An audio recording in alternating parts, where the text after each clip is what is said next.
السلام علیکم ورحمۃ اللہ وبرکاتہ۔ سورۃ النساء آیت نمبر 16۔ اعوذ باللہ السمیع العلیم من الشیطان الرجیم من حمزہ ونفخہ ونفثہ واللذان یأتیانہا منکم، وہ لوگ جو تم میں سے اس فحاشی کو آتے ہیں، فآذوہما، پس تم انہیں اذیت دو، فإن تابا وأصلحا فأعرضوا عنہما، بس اگر وہ توبہ کر جائیں اور اپنی اصلاح کر لیں تم ان سے منہ موڑ لو۔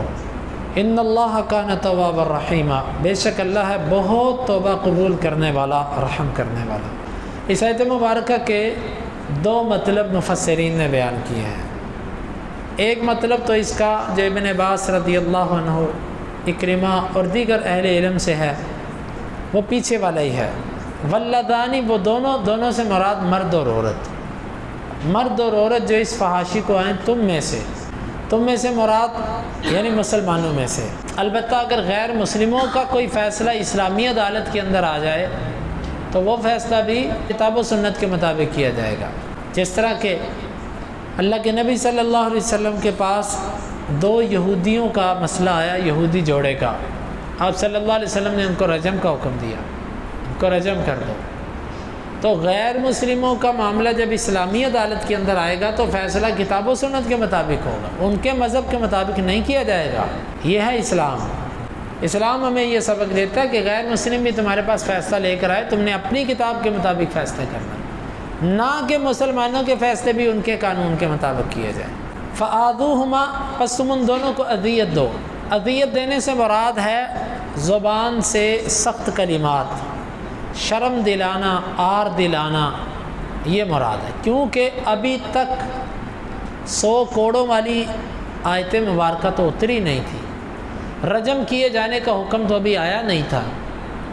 تو یہاں پر اذیت سے مراد زبانی کلامی، ان کو شرم دلانا، تمہیں شرم نہیں آتی اس طرح کے کلمات ان کے لیے بولنا، زبان سے اذیت۔ اور یہاں پر آذوہما کے اندر بھی وضاحت ہے، مرد کو اذیت صرف اور صرف لان تان کے ساتھ، کہ اس کو لان تان کرو، شرمندہ کرو، اس کو مجلسوں کے اندر بدنام کرو اس کو تھوڑا سا۔ عورت کی اذیت یہ ہے کہ عورت کو ایک تو بند کر دیا جائے، اور دوسرا اس کو زبان سے شرم اور اس طرح کے کلمات کہے جائیں کہ تجھے شرم نہیں آئی، تو کس قدر بے حیا ہے، تو کیسے، یعنی اس طرح کے کلمات اس کے لیے بولے جائیں، یہ مراد ہے۔ تو یہ حکم اسی وقت تک رہا جب تک اگلا حکم نہیں آ گیا۔ ایک اس کا معنی یہ ہے کہ یہ زنا ہی کے متعلق ہے۔ دوسرا اس کا معنی جو مجاہد نے بیان کیا وہ یہ ہے کہ واللذان یأتیانہا منکم، اس سے مراد دو مرد ہیں، یعنی جنس پرستی جس کو کہتے ہیں، مرد مرد کے ساتھ اور عورت عورت کے ساتھ، جو یہ کام کریں فآذوہما، پس تم ان کو اذیت دو۔ یہ بھی شروع میں تھا، بعد میں اللہ کے نبی صلی اللہ علیہ وسلم نے فرمایا کہ جس وقت تم دو مردوں کو دیکھو کہ وہ آپس کے اندر برائی کر رہے ہیں، آپ نے فرمایا فاقتلوا الفاعل والمفعول به، کام کرنے والا اور جس پر کیا جا رہا ہے کروانے والا، دونوں کو قتل کر دو۔ یہ حدیث ہے، شیخ البانی رحمہ اللہ نے بھی اسے حسن قرار دیا، دیگر اہل علم نے بھی اس کو قابل حجت قرار دیا۔ یہ اس ظالم کی سزا ہے جو اللہ کے بنائے ہوئے طریقے کو ترک کر کے شیطانی رستے کو اختیار کرتا ہے، یعنی عمل قوم لوط کرتا ہے، اس کے لیے کیا حکم ہے کہ اس کو رجم کر دو۔ آپ اندازہ کیجئے کہ اللہ تعالیٰ نے جس قدر سخت سزا قوم لوط کو دی ہے، دنیا کے اندر کسی کو ایسی سخت سزا کسی قوم کو نہیں ملی، کیونکہ یہ اتنی گھٹیا حرکت ہے، حتیٰ کہ کوئی کافر ہی کیوں نہ ہو، اس کے اندر تھوڑی سی فطرت ہو، تھوڑی سی اس کے اندر انسانیت ہو، وہ اس گندگی کی طرف جاتا ہی نہیں ہے، غلاظت کی طرف جاتا ہی نہیں ہے۔ یعنی کہ دوسرا قول اس کے بارے میں یہ ہے کہ یہ جنس پرستی کے بارے میں آئے، گویا کہ لفظ عام ہیں، دونوں اس سے مراد ہو سکتے ہیں، اس سے زنا بھی مراد ہے اور جنس پرستی بھی مراد ہے، لیکن جنس پرستی کی پھر سزا اسلام نے، اچھا یہ جو مسئلہ ہے نا قتل کا، کرنے والے اور کروانے والے کو قتل کر دو، یہ کام حکومت کے ہیں۔ ہم اپنے طور پر اگر ان کاموں کو کرنا شروع کریں گے قتل والوں کو، تو اس سے خانہ جنگی چھڑے گی۔ تو یہ درست نہیں ہے، یہ حکومت کا کام ہے۔ ہاں حکومت ایک چیز پر عمل نہیں کرتی، وہ مجرم ہے اللہ کی، وہ اللہ کو جواب دے گی، کیونکہ حدوں کو نافذ کرنا حکومت کی ذمہ داری ہے، اللہ کے قوانین کو نافذ کرنا حکومت کی ذمہ داری ہے، وہ اللہ کو جواب دیں اس کے اوپر، ہم اس کے مسئول نہیں ہیں۔ ہمارا کام صرف اتنا ہی ہے کہ جو ہمارے بس میں ہے۔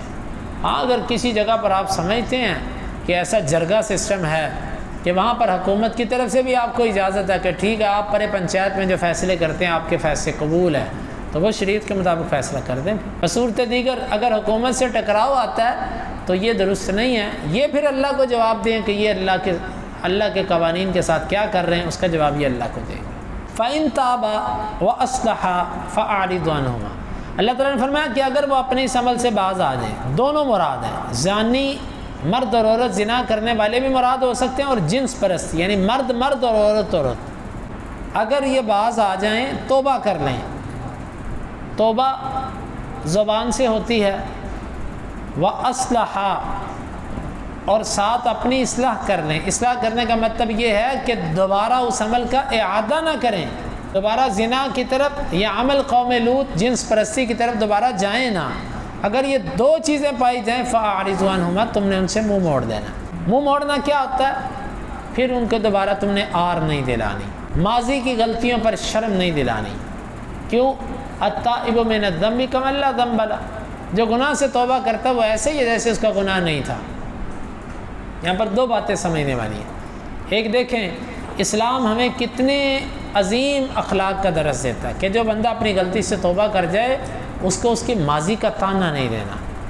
یہ ہمارے لیے قابل اصلاح ہے کہ ہم تو اللہ لوگوں کی دہائیوں سال پہلے کی غلطیاں ذہن میں رکھتے ہیں کہ اس سے چھوٹے ہوتے ایسے کیا تھا، وہ غلطی ذہن میں رکھتے ہیں اور 50 سال بعد بھی اس کو بیان کرتے ہیں۔ یہ کسی ایمان والے کو زیب نہیں دیتا۔